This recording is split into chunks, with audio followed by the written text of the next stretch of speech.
Honey, how was your day today? My day, or the previous days, were not as great as I would like them to be. Why is that? Well, I was doing laundry like a good husband. And as I was about to put another load into the dryer, I ran the dryer, and it didn't dry all the clothes the first time around. Oh. So I thought, since we have this awesome fancy dryer, that I would put it on a special manual setting, more heat, more dry, whatever. Yeah. So this time around, everything would dry. Well, as I started the dryer, I left the room to go back to work. And I came back about 30 minutes later to find the dryer completely off. And I'm like, okay, it must be finished. I open up the dryer, clothes still wet. So then I'm like, okay, let me start this up again. No power.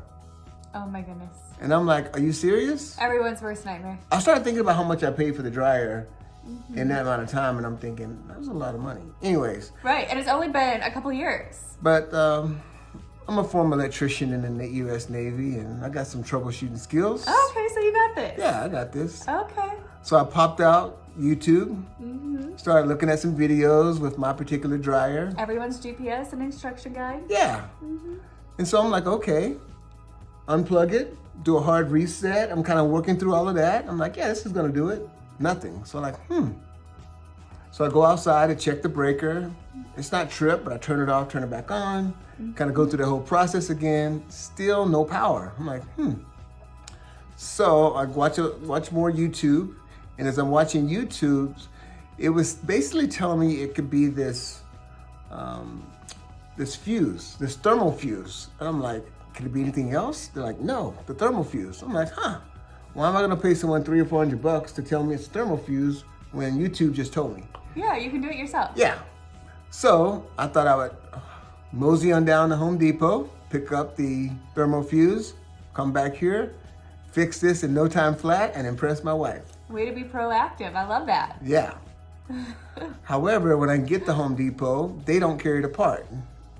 Oh, man. Yeah, they give me this number that they say I gotta call and order it. So I'm like, great. It's almost New Year's, and yeah. Okay, whatever. I call them up, order the part. I had to pay extra $20 to get it in 2 days. So I'm like, okay, whatever. I'm still saving a ton of money, so. 2 days isn't that bad. Yeah. We can wait. So then I get the part. It's a lot of work taking the dryer apart. I mean, you gotta take the whole dryer apart. The top, the sides, the front. You gotta take out the drum, the belt. I mean, it's crazy. The guy on YouTube made it look like he can do it in 10 minutes. Anyways, I'm up there for like an hour and a half, getting everything off. Finally, I see the thermal fuse. I'm like, boom, got this. Replace the thermal, well, actually, before I say boom, got this, my particular model, instead of having one thermal fuse, had two. And I'm like, yeah. So I did a little prayer, eeny, meeny, miny, mo. And then I removed one of the thermal fuse, replaced a new one, put the dryer back together, prayed some more, turned everything back on. Still nothing. What? Nothing. Does it even work? No. Oh my goodness. So now I'm starting to feel like a lot less of a superhero and start thinking, I was wrong. I can't fix this. Oh man. That hurts a man's ego for sure. And then I started thinking, my wife could come up to me and say, honey, is it fixed? I knew you weren't going to be able to fix it. You were wrong. You can't fix it, blah, blah, blah. But she didn't do that at all. She just asked me, how's it going? And I told her, and she was like, oh, okay. Yeah. And I just started thinking, in marriage, there could be a lot of focus on being right. The people who are right gloat and go, I was right, you were wrong. And then the people on the other side go, you were wrong, I told you so. And man, that is not loving, and it's not kind, and it's not good for your marriage.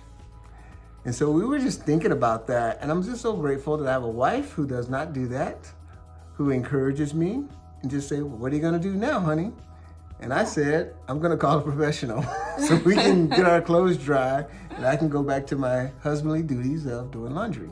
Yeah, because I also have learned that it's not good in order to get upset at the problem. That is where a lot of times the arguments start, as to something that cannot be fixed and something that doesn't necessarily, we don't need to make the problem bigger. Yeah, that's true. Because we could argue about who's right, who's wrong, how we should have done it, but the dryer would still be broke. Yeah. Yeah. So why put all that energy into something that we cannot do anything right now at this moment to fix? Yeah. And so in my mind, I am more of a solution focused. Like, okay, well, that didn't work. What are we going to do now? So like, I'm always looking, what can we do in order to do next? Yeah. And so for me, humble myself and call around and ask some friends, hey, you know someone who works on a dryer? I did get a few responses, so I'm reaching out to a few people, and hopefully tomorrow we can get someone here to fix our dryer. And you know, marriage is awesome and it's wonderful and it's beautiful, but when you're not real teammates, marriage can be a drag.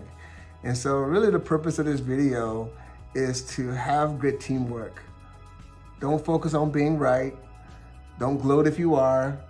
And if you are wrong, then the other spouse, don't say, I told you so, because it's not good for your marriage. It only just brings you down and it just makes you just, ugh. Well, and no one wants to feel shame by their spouse and by like what you might choose to do.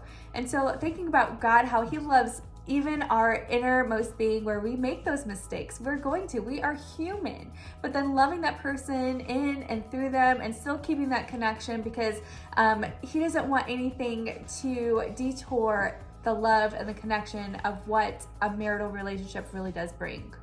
Yeah, we're supposed to love one another, support one another, sacrifice for one another as the heirs of grace of this unity that God brought together. And for the unity to be more unified is to love and support.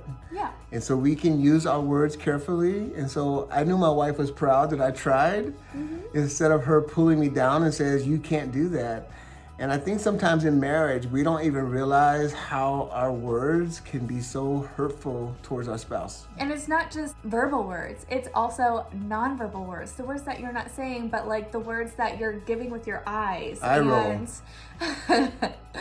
And just being and withdrawing and showing contempt, or you know, just not really showing approval. So we're always constantly receiving messages in our minds, so we just have to be careful as to how are we actually communicating our verbal or nonverbal communication. Yeah, or condescending comments. You know, you may think it's funny, but your spouse doesn't. And so we should do all things in love, and we should treat them the way that we want to be treated. And you know, God has entrusted us with our spouse to love for them, to care for them, to support them, to encourage them. And so we just strive to do that. And we have our differences. We're so different. And we do make mistakes. Sometimes we do contempt or condescending things. So it's or an just... eye roll. That would be contempt. And so it's just being able to recognize, okay, God, still doing the work in me, forgiving, asking for forgiveness, being able to admit you're wrong, admit those mistakes. It's okay. We're not perfect. So say a little prayer for me that I get someone to fix our dryer. Yes. Because we really do need to do some more laundry. And then maybe we need to upload a YouTube video as to how to actually fix a dryer with 2 of those things. I'm not doing that. Someone out there can. Someone out there, there's a video idea for you. We hope this has encouraged you in order to just be mindful about your own words, your own actions, what's going on inside of you in order to still keep that connection with your spouse. Happy New Year.